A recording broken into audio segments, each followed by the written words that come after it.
Financial astrology का basic आधार क्या है?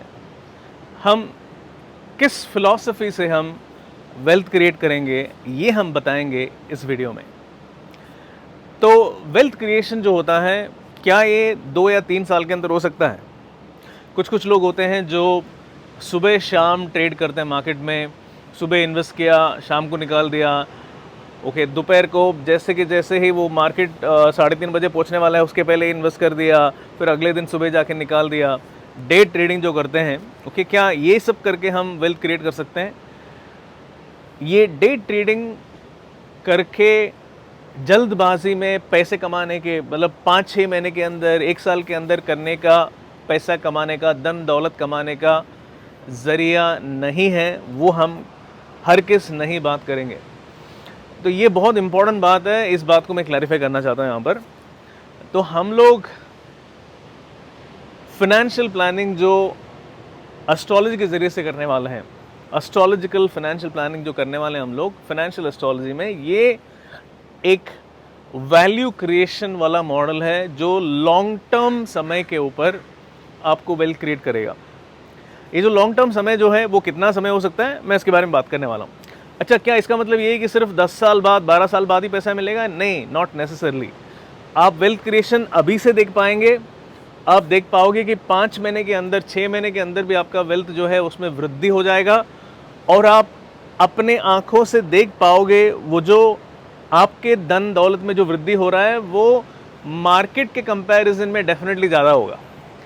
लेकिन प्रिंसिपल वही है, बेसिक अंडरलाइन प्रिंसिपल वही है कि लंबे समय पर ही आपका धन वृद्धि होता है। ये सिंपल है। तो ये फंडामेंटल जो है, इसे हम जानना है। तो वेल्थ क्रिएशन का जो फंडामेंटल है वो एक बार देख लेते हैं। देखो, वेल्थ क्रिएशन कैसा होता है, अलग अलग तरीका है। आप ज़मीन पर या बहुत सारे इन्वेस्टमेंट मोडालिटीज़ है, उस पर आप इन्वेस्ट कर सकते हैं। सबसे एक बहुत ही बेहतरीन अगर इन्वेस्टमेंट मोडालिटी जो है अगर होता है तो वो है इक्विटी में इन्वेस्ट करना। इक्विटी का मतलब क्या है? शेयर्स में इन्वेस्ट करना। शेयर्स का जो नाम सुनते ही बहुत सारे लोग डर जाते हैं।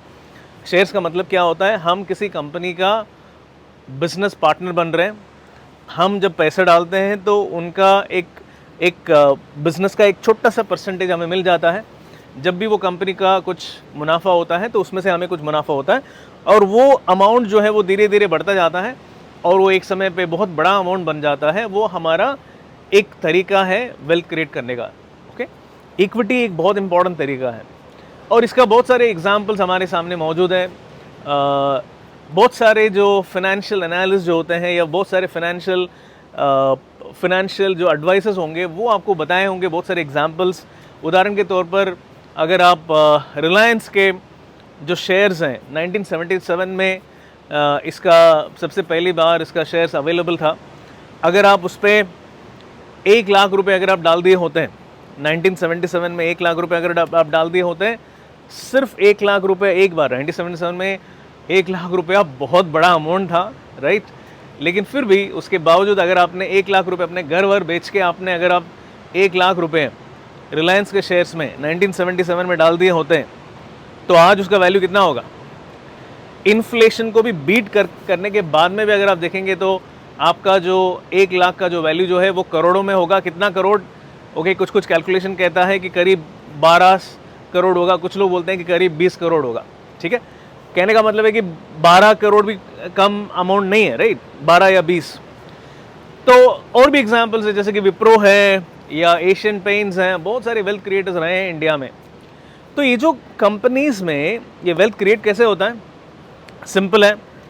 सपोज मान लो कि 1977 में जब रिलायंस का शेयर निकला था, उस समय में रिलायंस का टोटल टर्नओवर कितना था? कुछ करोड़ों में रहा होगा, कुछ से 200 करोड़, 300 करोड़, 400 करोड़। ओके, तो जितना भी करोड़ों का टर्नओवर कर रहा था, ओके, उस हिसाब से उसका शेयर का भाव इतना था, और उस टाइम में आपने पैसे निवेश किए हैं। और वो 1991 में चल के, जितना मुझे याद है, वो पहली बार रिलायंस इंडस्ट्रीज़ ने 1000 करोड़ हिट किया। तो आप सोचिए कि 200-300 करोड़ से 1000 करोड़ का जो सफ़र जो रहा, ओके, इस सफ़र में इसके दौरान आपका जो शेयर का जो भाव जो है ये बढ़ते जा रहा है। देखो, शेयर का भाव बढ़ने के बहुत सारे कारण होते हैं उसके अंदर हम नहीं जा रहे हैं, ठीक है। मैं ये मान के चल रहा हूँ कि आपको ये बेसिक फंडामेंटल्स पता है। तो जब 100 करोड़ का टर्नओवर था उस टाइम पे आप थे रिलायंस के साथ, जब वो 500 करोड़ बना उस टाइम पर भी आप थे, और जब वो 1000 करोड़ बना तब भी आप थे। और आप सोचिए कि आपका जो इनकम जो है वो शेयर्स में जो है वो बहुत बड़ा हो गया होगा। और वो उसके बाद रिलायंस ने 10,000 करोड़ हिट किया, और आज की तारीख में कितना है उनका, 1 साल का टर्नओवर है लाखों करोड़ों रुपए, इतना टर्नओवर होता है। तो आप सोचिए कि मतलब उसके हिसाब से आपका उस साल में आपका, क्योंकि वो शेयर का भाव बढ़ते जा रहा है, तो आप सोचिए कि, और ऊपर से उसका बोनस इश्यू निकलता है, 1:1 शेयर हो जाता है। या कभी कंपनी रिलायंस के साथ तो ये हुआ कि रिलायंस कंपनी खुद टूट गया 2 हिस्सों में, तो उसमें जो शेयर्स बटे। तो ये सब कुछ होते होते होते होते आपका जो वेल्थ जो है, आपका जो शेयर का भाव जो है इतना ज़्यादा हो जाता है कि अगर आप उसे बेचने जाएंगे मार्केट में तो उसका भाव जो है वो करोड़ों रुपए में होगा। तो ये हम एक कंपनी की बात कर रहे हैं, ऐसे हमने 2-3 और नाम लिए। अब मेरा सवाल ये है आप लोगों से, क्या मतलब अगर आपने मतलब सिंपल बात ये है कि अगर आप रिलायंस में इन्वेस्ट किए होते तो आपके पास करोड़ों रुपए होता, या विप्रो में या इन्फोसिस में या टीसीएस में अगर आप डाल दिए होते तो आपके पास करोड़ों रुपए होता। हम लोग रिलायंस में 1973 की बात कर रहे हैं, 77 की बात कर रहे हैं, लेकिन आप सोचिए कि इन्फोसिस में आप अगर 10,000 रुपये अगर आप 1980 या 1990s में 1991 के आसपास अगर आप इन्वेस्ट कर दिए होते तो इमेजिन कितना रुपए होता आपके। हम 1 लाख की बात नहीं कर रहे, 10,000 की बात कर रहे हैं, it will be in crores. तो कहने का मतलब ये है कि कुछ कंपनीज ने इतना ज़्यादा वेल्थ क्रिएट करके दिया है हमारे देश में। अब सवाल ये उठता है, अगला टीसीएस कौन सा है, अगला रिलायंस कौन सा है, अगले वो कौन से कंपनीज हैं जो टॉप 3, 4, 5 कंपनीज हैं जो आगे चल के अगले रिलायंस बनेंगे, टीसीएस बनेंगे, एशियन पेंट्स बनेंगे? क्या आपको पता है? क्या किसी फंड मैनेजर को पता है? क्या जितने भी जो इन्वेस्टमेंट एडवाइजर्स जो होते हैं क्या उनको पता है? जितने भी फाइनेंशियल गुरुज जो होते हैं उनको पता है? किसी को भी नहीं पता है। अगर आपको मान लीजिए कि मैं नहीं कह रहा हूं कि मतलब मुझे पता है, लेकिन मैं आपको ये दिखाऊंगा कि बाकी जितने भी जरिया होता है, जिस जरिए से आप ये जो फ्यूचर के जो रिलायंस और टीसीएस को आप पता कर सकते हैं, उससे ज़्यादा बेहतर तरीका हमारे पास है एस्ट्रोलॉजिकली, जिससे हम ये आइडेंटिफाई करेंगे कि वो अगले 4-5 कंपनी क्यों, क्योंकि हम रिस्क नहीं उठाना चाहते ना सिर्फ 4-5 कंपनी में। हम हमारा जो रिस्क जो है वो करीब 30-40 कंपनी में फैलाएंगे, और हम ऐसे कंपनीज ढूंढेंगे जो फ्यूचर के रिलायंस बन सकते हैं। देखिए आज के तारीख में भी कुछ कंपनीज है जो बन सकते हैं, जो हमें पता है, लेकिन क्या है ना कि उनका जो शेयर जो है वो आज की तारीख में आप खरीदने जाओगे तो उसका जो पी रेशियो, अभी ये पी रेशियो के अंदर मैं जाना नहीं चाहता हूँ, क्योंकि क्या होता है कि आप कितना पैसा निवेश कर रहे हैं वो शेयर को खरीदने के लिए वो बहुत इंपॉर्टेंट बात होता है, और आप किस समय में जाके वो शेयर खरीद रहे हैं वो भी बहुत इंपॉर्टेंट बात होता है। तो आज की तारीख में आप रिलायंस का शेयर खरीदते हैं तो उसको इतना महंगा हो चुका है, हमें पता है कि रिलायंस रहने वाला है बहुत सालों तक, लेकिन आप आज की तारीख में रिलायंस का शेयर खरीदते हैं तो क्या आपको उतना ही बेनिफिट मिलेगा जिसके मुकाबले जो व्यक्ति जो 15 साल पहले खरीदा होगा उसके मुकाबले क्या आपको उतना बेनिफिट मिलेगा? नहीं मिलेगा, राइट। तो ये जो बात जो है इसको मद्देनजर रखते हुए हमें उन कंपनियों के ऊपर फोकस करना है जो आज की तारीख में बहुत बड़े नहीं है, लेकिन वो बहुत बड़े बनने के ताकत रखते हैं। इसका मतलब ये है कि हमारे पास जो 40 कंपनी होगा और वही मान लीजिए कि नॉर्मली जो फंड मैनेजर, दूसरा कोई फंड मैनेजर जो दूसरा कोई तरीके से अपना 40-50 कंपनीज के ऊपर जो फोकस कर रहा है वो तरीका अलग होगा, हमारा तरीका अलग होगा, और हमारे तरीके से हम वो फ्यूचर रिलायंस तक पहुंचने का चांसेस जो हैं वो बहुत ज़्यादा है। इस वजह से क्या होगा, हमारा जो एनुअल जो CAGR जो है, CAGR मतलब क्या है? कंपाउंडेड एनुअल ग्रोथ रेट, मतलब हर साल जो वृद्धि होता है आपका वेल्थ क्रिएशन में। देखिए बात यह है कि अगर आप रिलायंस का या कोई भी मतलब अगर आप सेंसेक्स देख लोगे, आप पिछला 1977 से लेकर अभी तक अगर आप सेंसेक्स को पढ़ोगे, आप हर साल में कितनी बार मार्केट बढ़ा है और कितनी बार मार्केट घटा है। मार्केट घटा है बहुत बार, और मतलब मान लीजिए कि करीब 4 या 5 बार गिरा है मार्केट। और सबसे ज़्यादा कब गिरा, मैं पिछले अगर हम टाइम की बात करेंगे, पिछला 20 साल की अगर हम बात करेंगे, 30 साल की बात करेंगे, तो बिगेस्ट फॉल वाज इन 2008, 2007, 2008 दोनों साल में सब्सीक्वेंटली, तो 8 या 9, ओके, सब्सीक्वेंटली 2 साल इतनी बुरी तरह से गिरा कि आपने, अगर आप मान लीजिए कि अगर आपका एक बहुत ही अच्छा वेल्थ क्रिएशन हो गया होगा ना, उसके बावजूद आपका जो, अगर आप मान लो कि आपने 100 रुपये को 500 रुपये बना दिया 10 साल के दौरान, और अचानक क्या हुआ, मार्केट गिर गया, तो आपका 500 रुपये वापस 250 रुपये हो गया, 50% ऑफ। उसके अगले साल वापस 35% नीचे गया, मतलब आपका 100 रुपया 500 हुआ, फिर 250 हुआ, फिर 150 हो गया। वेल्थ क्रिएशन की तो वाट लग गई, ठीक है।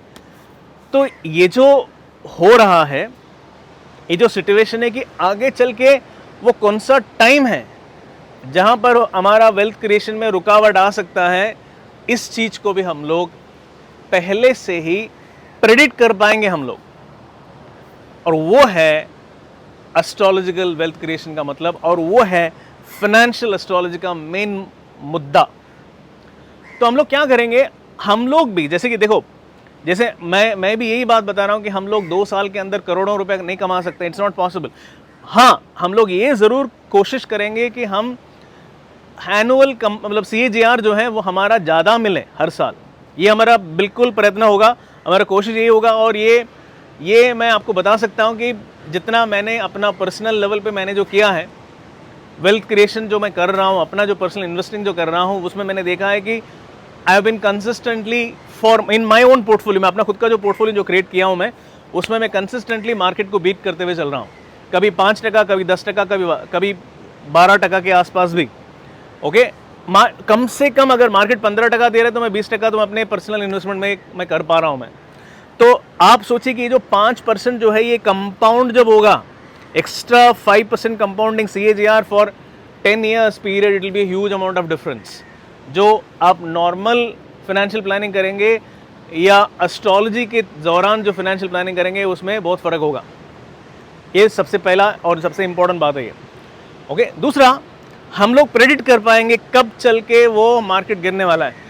तो आप जो मेरे साथ जो जुड़े रहेंगे, वो अगले 1 महीने के लिए, 2 महीने के लिए नहीं है, ये हम अगले 1 साल के लिए काम नहीं करने वाले हैं, ये हम लोग काम करने वाले हैं, ओके, अगले 12 साल के लिए। मैं 12 साल क्यों बोल रहा हूँ, उसके पीछे भी कारण है। क्या है, पिछला जो फाइनेंशियल साइकिल था, अब ये फाइनेंशियल साइकिल जो है बहुत इंपॉर्टेंट है, क्योंकि क्या होता है, फाइनेंस में अप्स एंड डाउन्स होता है, और ये जो इकोनॉमिक साइकिल जो होते हैं ना, ये बार बार दोबारा आते हैं। और ये जो इकोनॉमिक साइकिल जो होता है, इसको क्रिएट कौन करता है, एक ग्रह है प्लूटो, वो क्रिएट करता है। तो पिछला जो इकोनॉमिक साइकिल था वो 2006 में शुरू हुआ और 2019 में ख़त्म हुआ, जिसमें क्या है, 2007 में मार्केट ह्यूज क्रैश हुआ, 8 में आप चलो पकड़ के चलो, 8 में, 8 और 9 में, और उसके बाद वापस मार्केट तेज़ी से बढ़ता गया, इतना ऊपर तक गया, फिर 2020 में चल के मार्केट क्रैश हुआ। ये दोनों मार्केट क्रैश जो है, ये क्यों हुआ हम लोग समझते हैं, राइट, हमें पता है।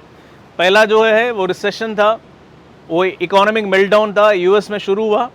फिर दूसरा जो है कोविड के पहले, कोविड जब शुरू हुआ तभी एक मार्केट गिरा। तो ये जो पिछला जो इकोनॉमिक साइकिल में 2 बार मार्केट गिरा और बीच में it was all continuously going up. अगर आपको पहले ही पता चल गया होता कि ये 2 टाइम में मार्केट क्रैश होने वाला है और इस तरह से इकोनॉमी बढ़ते रहने वाला है, तो आप बिल्कुल प्लान कर सकते थे आपके पैसे को, ताकि मार्केट के जो उतार चढ़ाव जो है वो आपके फाइनेंस को, आपका जो वेल्थ क्रिएशन जो है उसे वो टच नहीं कर सकता था, या आपको उतना ज़्यादा प्रॉब्लम नहीं क्रिएट करता था। और वही हम करेंगे अगला इकोनॉमिक साइकिल में।